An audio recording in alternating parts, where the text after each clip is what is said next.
So complete the things complete the subject in 30 days இந்த மாதிரி தான் சீரீஸ் போயிட்டுருக்கு. இதில் நம்ம அடுத்து பார்க்க போகிற முக்கியமான சப்ஜெக்ட் எது அப்படின்னா ஃபிசிக்ஸ். ஸோ எப்போவுமே physics always have a special place in what are be the things. எப்போவுமே ஃபிசிக்ஸ் கம்ப்ளீட் பண்ணுறதும் அதை ப்ராப்பராக ரிவைஸ் பண்ணுறதும் எப்போவுமே கொஞ்சம் கஷ்டமான திங்ஸ் மற்ற சப்ஜெக்டை கம்பேர் பண்ணும்போது. ஸோ அதை எப்படி பண்ணலாம் அப்படிங்கிறத அது 30 daysக்குள்ளே இந்த வீடியோவில் பார்ப்போம். So before going, welcome to my channel Inspiring Brains, and this is Hari, completed physiotherapy, currently doing my MBBS internship and a part-time biology faculty. Okay, so before going, அதே தான் அந்த 5 hours டைம் நம்ம முன்னாடி வீடியோவில், அதாவது பயாலஜிலையும் கெமிஸ்ட்ரிலையும் எப்படி ஒவ்வொரு சப்ஜெக்ட்டுக்கும் 5 hours spend பண்ணணும்னு சொல்லணும். சேம் ஸ்ட்ராட்டஜி இங்கேயும் 5 hours தான், 4+1 hour வச்சுக்கோங்க. ஸோ அதில் 4 hours for study and 1 hour for revision. இதில் எதுவுமே மாறல. பட் இதில் ரிவிஷனை மட்டும் கொஞ்சம் டிஃப்ரெண்ட்டாக மாற்றிருக்கேன். ஸோ ரிவிஷன் அப்படிங்கிறது என்ன அப்படின்னா, ஃபர்ஸ்ட் திங் இஸ், இதை நான் இப்போயே சொல்லிட்டேன்னா உங்களுக்கு எல்லா டைம்லையும் இதை நீங்கள் அப்ளை பண்ணிக்கலாம் டெய்லி ஷெட்யூலில். ஸோ ஃபஸ்ட்டு ஃபிசிக்ஸ் பொறுத்த வரைக்கும் ஒரு சாப்டர் எடுக்கிறோம் அப்படின்னா ஜஸ்ட் டேக் செப்பரேட் நோட்.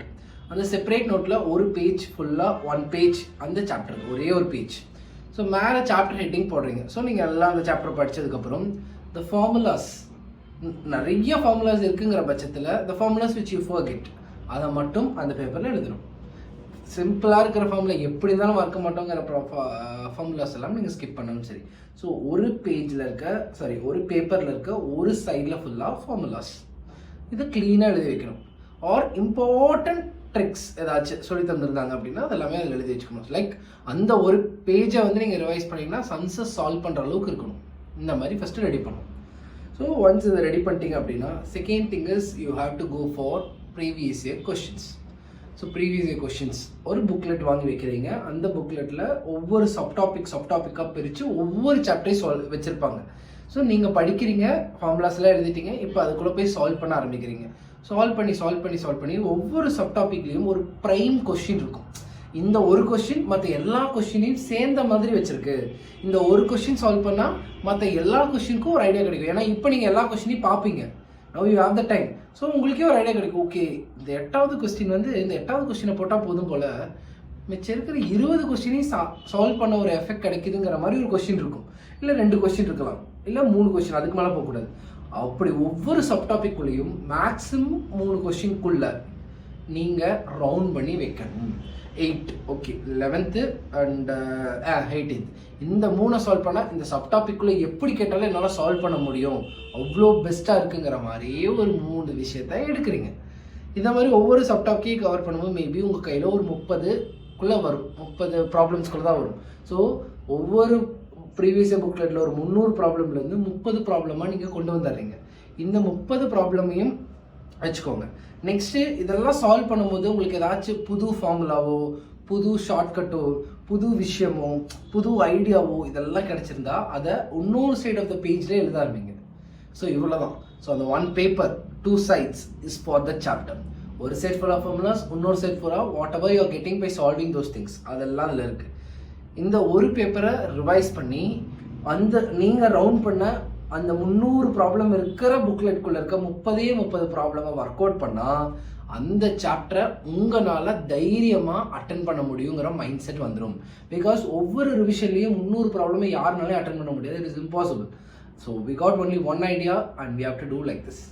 இந்த மாதிரி பண்ணும்போது லைக் கான்ஃபிடென்ஸும் அதிகமாயிரும், சாப்டர் ரிவைஸ் பண்ணிட்டுங்கிற நம்பிக்கையும் வரும். அட் த சேம் டைம் அதை மறுபடியும் அந்த 30 ப்ராப்ளம் போட we got the practice. So ஈஸியாக சால்வ் பண்ண முடியும். ஸோ இதுதான் ஐடியாலஜி. இப்படி தான் ரிவிஷன் பண்ணணும் ஃபிசிக்ஸில். இதை வச்சுக்கிட்டு தான் நம்ம அடுத்ததுக்கு போக போகிறோம். ஸோ ரிவிஷன்ங்கிற போது இதை நல்லா மைண்டில் செட் பண்ணிக்கோங்க, right?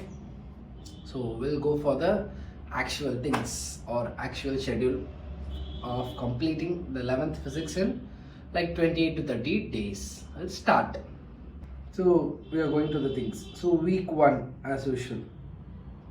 So then day 1. So kinematics, which is 1 dimension, நீங்க எடுத்தா போதும். So 1 dimension, 4 hours is for this 1 dimension. So extra 1 hour இருக்கும், அதுலேயும் நீங்கள் 1 dimension எடுத்தா போதும்.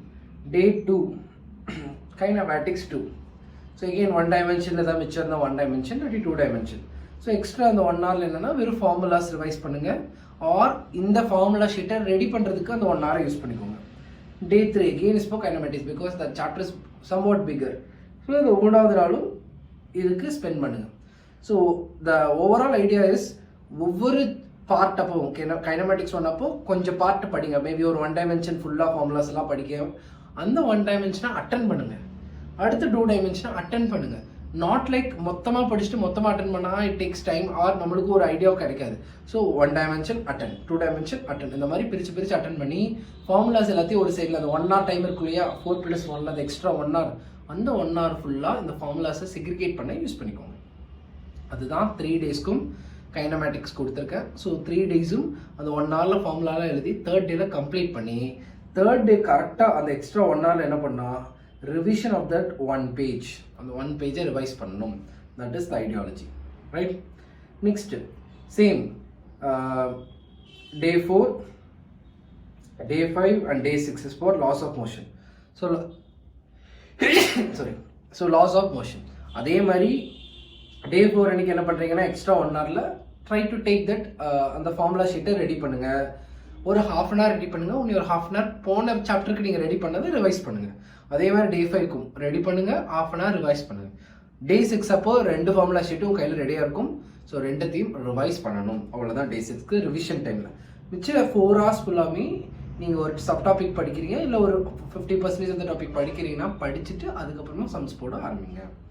So day 7 is for pure revision of kinematics and laws of motion. அப்படின்னா என்ன அர்த்தம்? அந்த ஃபார்முலா ஷீட்டை தரவாக ரிவைஸ் பண்ணிவிட்டு ஒரு 30 இல்லை ஒரு 50 வச்சுருப்பீங்க. மொத்தம் 100 ப்ராப்ளம் இல்லை 60 ப்ராப்ளம், 60 to 100 இதை மட்டும் போட்டு பார்த்தா போதும். That's 7th day will be over and that is what I want. You will be having an overall view of the chapter. Week 2. So week 2 பொறுத்த வரைக்கும் day 1 work energy power. So ரிவிஷனில் என்ன பண்ணணும்? அந்த ஃபார்முலாஸை ஃபஸ்ட்டு 2 சாப்டர் படித்த ஃபார்முலாஸை revise பண்ணுங்கள். Plus ஒரு 15 minutes இந்த ஃபார்முலாஸ் எழுதுறதுக்கு யூஸ் பண்ணிக்கோங்க. day 2 again same strategy. First 4 hours ஃபுல்லாக படிங்க. அந்த 1 hour is for revision and making up of the formula sheet. day 3 so 2 நாள் தான் ஒர்க் எனர்ஜி பவர் கொடுத்துருக்கேன். day 3 and 4 for rotational motion, that center of mass, system of particles, rotational motion, அதுக்கு 2 days. So again இந்த maximum இந்த 1 hour formula ஷீட்டை ready பண்ணிவிட்டு ஒரு 15-20 minutes formula ஷீட்டை ரெடி பண்ணிட்டீங்கன்னா மிச்ச டைமை பழைய ஃபார்முலா ஷீட்டை ரிவைஸ் பண்ணுறதுக்கு யூஸ் பண்ணுங்கள். அந்த 1 hour ஃபுல்லாக இதுக்கு மட்டும். ஒரு morning for example 5 to 6 biology, 6 to 7 chemistry, 7 to 8 ஃபிசிக்ஸ்னா 7 to 8 ஃபுல்லாக வெறும் இதுக்கு மட்டும்தான். You should not study other things. So day 5 and day 6 is for gravitation and day 7 again formula ஷீட்டை ரெடி பண்ணிடுவீங்க. day 7 என்ன பண்ணணும்? 30-30-30 3 சாப்டருக்கு 30-30-30 எடுத்து வச்சுருந்தீங்கன்னா அதை மட்டும் ஒர்க் அவுட் பண்ணிட்டு ஃபார்முலா ஷீட்ஸ் 3த்துக்கும் ரிவைஸ் பண்ணால் போதும், பக்கா கண்டிப்பாக ரெடி ஆயிடுவீங்க. So now week 3. So week 3 it's quite hard. ஏன்னா day 1 2 ப்ராப்பர்ட்டிஸ் ஆஃப் சாலிட்ஸ், அதுக்கடுத்து 3 and 4 ப்ராப்பர்ட்டிஸ் ஆஃப் லிக்விட்ஸ். ஏன்னா அதில் நிறைய பேர் இதில் கொஞ்சம் ஸ்ட்ரகிள். ஆக்சுவலாக ப்ராப்பர்ட்டிஸ் ஆஃப் சாலிட்ஸ் ஈஸி. அப்புறமே ஏன் 2 நாள் கொடுத்துருக்கேன் அப்படின்னா, சப்போஸ் வேறு ஏதாச்சும் சாப்டரில் உங்களுக்கு கொஞ்சம் ஸ்டாக்னண்ட்டாக இருக்குது அப்படின்னா அதுக்கான டைமை நீங்கள் இதில் எடுத்துக்கலாம். இன்கேஸ் சாலிட்ஸ் அந்த இதை யங்ஸ் மாடல்ஸ் எல்லாம் முடிச்சிட்டிங்க அப்படின்னா வேறு எந்த சாப்டர் ஸ்ட்ரகிள் ஆகிறீங்களோ அதுக்கான டைமை இதில் எடுத்துக்கலாம். அதுக்கு தான் இதுக்கும் 2 days கொடுத்துருங்க. So properties of solids 2 days, liquid 2 days, day 3 and 4. இப்போ day 5 and 6 thermal properties of matter, and day 7 revise solids, liquids and thermal properties of matter. Meanwhile அந்த 1 hour என்ன பண்ணணும்? எஸ், இதுக்கு ஃபார்முலா ஷீட் ரொம்ப easy தான். So ஒரு 15 minutes formula sheet ready பண்ணிவிட்டு 45 minutes ஃபுல்லாக பழைய ஃபார்முலா ஷீட்ஸ் அதை மட்டும் ரிவைஸ் பண்ணுங்கள். அதுதான் கீ. இது கஷ்டமோ நஷ்டமோ அதை எவ்வளோக்கு எவ்வளோ ரிவைஸ் பண்ணுறீங்களோ அதுதான் key. And last week 4 day 1 is buffer day. In case வேறு ஏதாச்சும் சாப்டர் உங்களுக்கு லேக் ஆகுது இல்லை உடனே கொஞ்சம் பார்க்கணும்னு நினச்சிங்கன்னா இந்த buffer day யூஸ் பண்ணிக்கோங்க. day 2 is for kinetic theory of gases, which is a small chapter that you can complete the formula sheet then and there for revision. Day 3 and 4 is for thermodynamics. So again 15 to 20 minutes is for formula making and remaining things is for revision of all the formula sheet. எத்தனை formula sheet முடியுதோ அவ்வளோ revise பண்ணுங்க அந்த 1 hourல. எது முடியலையோ அடுத்த நாள் revise பண்ணிக்கலாம். So I just want that formula sheet to be seen every day. அவ்வளோதான் ideology. Day 5 and 6 is for oscillations and waves. 11th last chapters. ஒரு நாள் ஆசிலேஷன்ஸ் எடுங்க, ஒரு நாள் வேவ்ஸ் எடுங்க. ஸோ ஈஸியாக ஃபார்முலா ஷீட் கம்ப்ளீட் பண்ணிடலாம். இதெல்லாம் கம்ப்ளீட் பண்ணிட்டு எகெயின் மிச்சம் இருக்கிற டைம் ஃபுல்லாக பழைய ஃபார்முலா ஷீட்ஸை ரிவைஸ் பண்ணணும். ஸோ டே 7 ஸோ எப்படி ரிவைஸ் பண்ணணும்? டே 7 இன்னைக்கு எல்லாத்துலேயும் ஒவ்வொரு சப்டாபிக்குள்ளே சூஸ் பண்ண 30 ப்ராப்ளம்ஸ். ஸோ 90 ப்ராப்ளம்ஸ் கிட்டத்தட்ட இருக்கும். அதை மட்டும் டே 7 அன்னைக்கு ஃபார்முலா ஷீட்டை ரிவைஸ் பண்ணிட்டு அந்த 1 ஹவரில் இந்த 90 ப்ராப்ளம்ஸை ஒர்க் அவுட் பண்ணால் 3 சாப்டர் மேலேயுமே உங்களுக்கு ஒரு கான்ஃபிடன்ஸ் வந்துடும், என்ன வேணாலும் பார்த்துக்கலாம் அப்படின்னு. So day 29 and day 30 so 28 days முடிஞ்சிருக்கும். 29th டே அன்னைக்கு ஃபார்முலா ஷீட்டை 1 hour எல்லா ஃபார்முலா ஷீட்ஸ், அதாவது இது வரைக்கும் பார்த்த எல்லா ஃபார்முலா ஷீட்டில் 50%. இப்போ நான் எப்படி பிரிச்சிருக்கேன் அப்படின்னா kinematics, laws of motion, work energy power, rotational motion, இதோட ஃபார்முலா ஷீட்ஸை ரிவைஸ் பண்ணிட்டு இதுக்குள்ளே நீங்கள் சூஸ் பண்ண ப்ராப்ளம்ஸை ட்ரை பண்ணுங்கள். அதை வித்தின் த டைம்குள்ளே ஒரு 4 hours இல்லை 5 hours கம்ப்ளீட் பண்ண ட்ரை பண்ணுங்கள். முடிஞ்ச அளவு கம்ப்ளீட் பண்ணுங்கள் போதும். I don't want you push you. எல்லாமே நீங்கள் ஆல்ரெடி ரிவிஷனில் தான் வந்திருப்பீங்க. ஸோ எப்படி தான் ஞாபகம் இருக்கும். ஸோ ஃபாஸ்ட் பண்ண முடியுதான்னு ட்ரை பண்ணி பாருங்கள்.